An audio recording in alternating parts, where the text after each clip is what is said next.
Hello everyone, my name is Rashi Dashore. I'm AWS Cloud Captain at IIPS Indore and also a student there.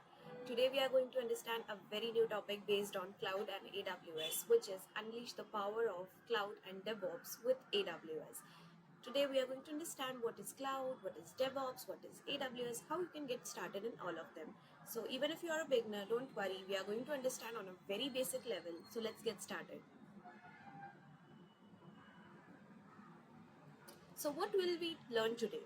Today we are going to cover what is cloud computing models, cloud computing deployment models, what is AWS, understanding Amazon VPC, IAM and S3.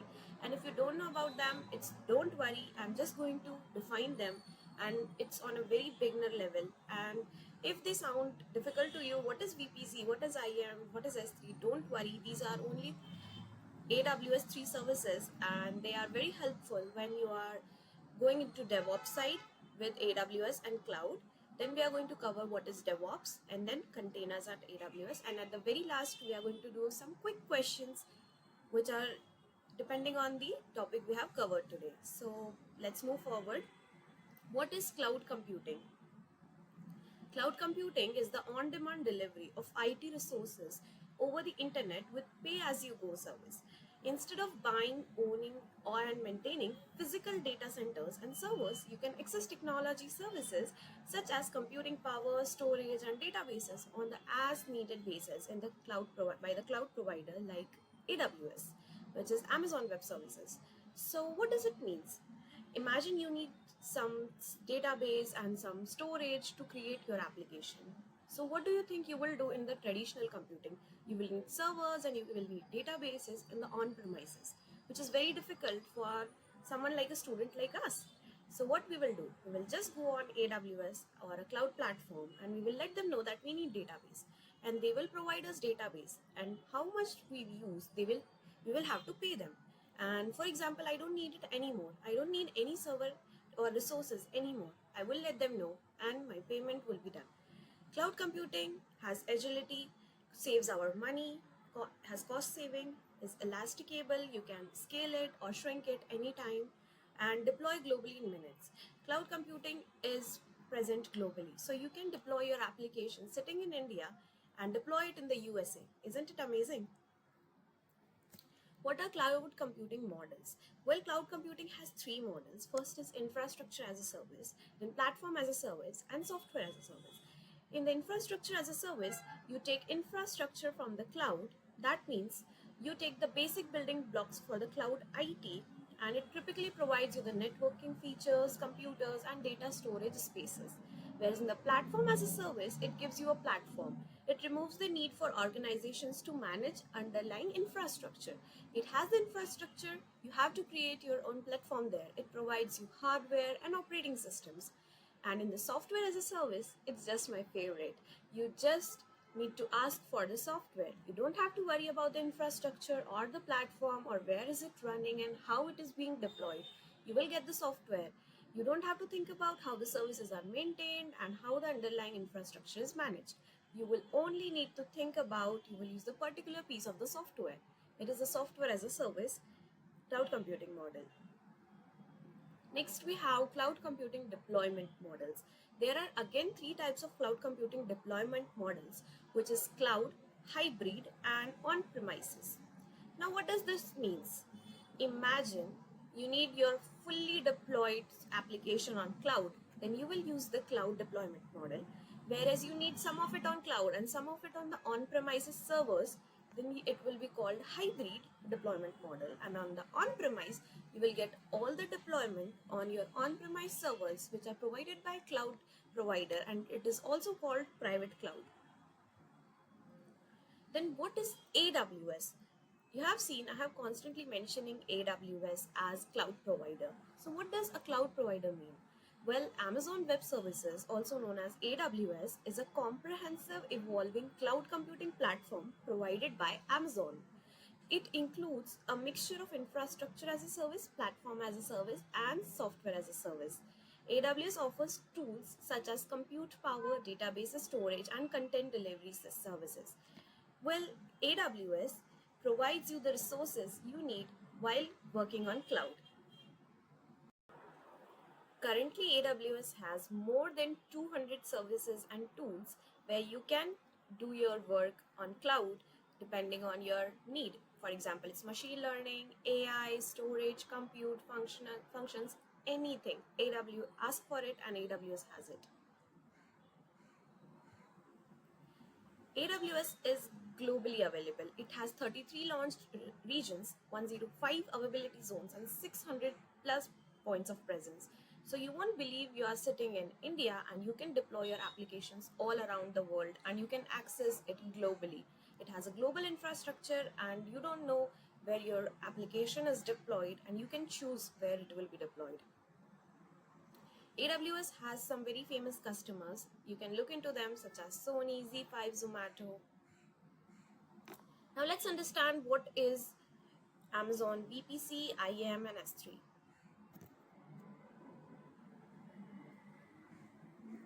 Amazon VPC, also known as Virtual Private Cloud. Well, what does it mean? It is an Amazon AWS service which provides you your own virtual private cloud. Have you ever heard of VPN, which is Virtual Private Network? It is similar to that, but like cloud. You have your own availability zone, you have your own private cloud where you can create different zones, different regions, and you can add more AWS services. For example, in the given diagram, I have attached some gateways and I have given an EC2 service which will do the auto EC2 scaling and auto EC2 shrinking if needed according to the user inputs, and we have different instances of EC2 between the availability zones. Next we have is Amazon IAM, which is also called Identity and Access Management. Amazon IAM is nothing but a very important service. It says who can access what. It gives you the power to manage who can access your account, your resources, your services, or your application. You can use IAS to manage who can, giving the accessibility to people, allow them or restrict them, create policy, create roles, create groups, etc. Next we have is Amazon S3, which is also called Simple Storage Service. Amazon S3 is a storage service where you can store data, and you won't believe a single user can create millions of buckets on AWS for free, and you can store any amount of data in it. It creates buckets where data is stored in form of objects, where object storage built to store and retrieve any amount of data from anywhere. You can create the bucket, specify the region, access controls and management options, and upload the amount of data whatever you like. You can add other services with it like IAM or any other services to make it secure and easily accessible for anyone. My favorite use of Amazon S3 is to deploy static websites on it. I have particularly deployed most of my static projects on Amazon S3. It's very simple. Then what is DevOps? Well, DevOps is a combination of cultural philosophies, practices, and tools that increases an organization's ability to deliver application and services at higher velocity, evolving and improving products at a faster rate than organizations using traditional software development and infrastructure management process. Well, the definition looks fine, but what does it actually mean? When a company needs to deliver some applications to their customers, they will need DevOps because it creates a delivery pipeline where you can build, test, release, monitor, and plan your system and do the delivery very fast as compared to the traditional software development process. The benefit of DevOps are like speed, rapid delivery, reliability, scale, improved collaboration, and security. There are some DevOps best practices such as continuous integration, continuous delivery, microservices, infrastructure as a code, monitoring and logging, communication and collaboration. There are so many AWS services that work with DevOps, such as AWS Code Pipeline, AWS Code Build, Code Deploy, CodeStar, Lambda, Config, CloudWatch, Xray, CloudTrail. You can use any of them and according to your choice to start with DevOps and AWS. Now let's understand what is Docker. I I'm sure you must have heard of Docker anywhere, but do you know what it actually means? So let's understand it. What is Docker? So Docker is an open platform for developing, shipping and running applications. Docker enables you to separate your application from your infrastructure so you can deliver software quickly. Well, you can't understand? Don't worry. Let's take an example. Imagine you create a game on your system and you have the code of that game and it runs very smoothly on your system. But now you want to share that code of the game to your friend so he can also run it on their system and see how it works. So you share the code of the game with them, but it doesn't work on the system because the infrastructure of your system and their system is different. What does infrastructure means? Well, the packages available, the operating system in their system and your system, it creates the infrastructure of your systems. And if your infrastructure is different, the code will run differently in both of the systems. So what happens when you want to share the code of a system with another system so they can run smoothly? You use Docker. I will use the code of my game. I will put it in the Docker. It will create a container. It will create a package or a container, and now you can use that container and share the images of the container with your friend. Once you share the image, he can use that image into his system, and once they run the whole image, it will run the game as the same it was running on your system. It is a use of Docker and it's very important in organizations and software development. What are containers at AWS? AWS Container Services makes it easier to manage your underlying infrastructure, whether on premises or on the cloud. So you can focus on innovation and your business needs. Nearly 80% of all the container services run on the cloud on AWS today.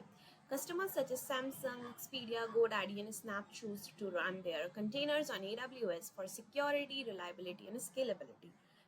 Well, containers have built the microservices, leverage batch processing, and scale machine learning models. I hope you learned something new. Let's do some quick question answers to understand what we have learned today so you can check your knowledge by today's video. What is cloud computing? A way of storing data on physical hard drives, a method of delivering IT services over the internet, a programming language for cloud development. The answer is option B, a method of delivering IT services over the internet. Which of the following is a cloud deployment model? Private cloud, hybrid cloud, all of the above. The answer is all of the above. Which AWS service is primarily used to store large amount of data? EC2, S3, Lambda. The answer is S3. Which AWS service provides scalable computing capacity in the cloud? EC2, IAM, or RDS? We used EC2 in the diagram of VPC, so we can shrink or scale the resources. So the answer is EC2. What is the primary function of IAM, Identity and Access Management, in AWS? To store data securely? No. To manage user permissions and access to AWS users? Yes. To monitor network traffic? No. So the answer is option B. What does Docker enable developers to do? Write code in the cloud, package applications into containers for easy deployment, build virtual machines in the cloud. The answer is option B. Which of the following is true about AWS S3? S3 is a relational database service. S3 provides object storage for any amount of data. S3 is a compute service that runs on virtual machine. So what do you think the answer is? Yes, the answer is option B, to store any amount of data. Which AWS IAM feature helps you define permissions for specific actions? The answer is policies. Which of the following is an example of public cloud service? Please remember the public cloud service example is AWS EC2. Which of the following AWS Docker component packages software and its dependencies into a container? The answer is Docker image. That's it for today. I hope you learned something new, and if you liked the video, don't forget to click the like button and subscribe to my channel, and you can also connect with me on LinkedIn using the QR code present on the screen. I am an AWS Cloud Captain and very enthusiastic about cloud and AWS. Don't forget to connect with me. See you. Have a great day. Goodbye.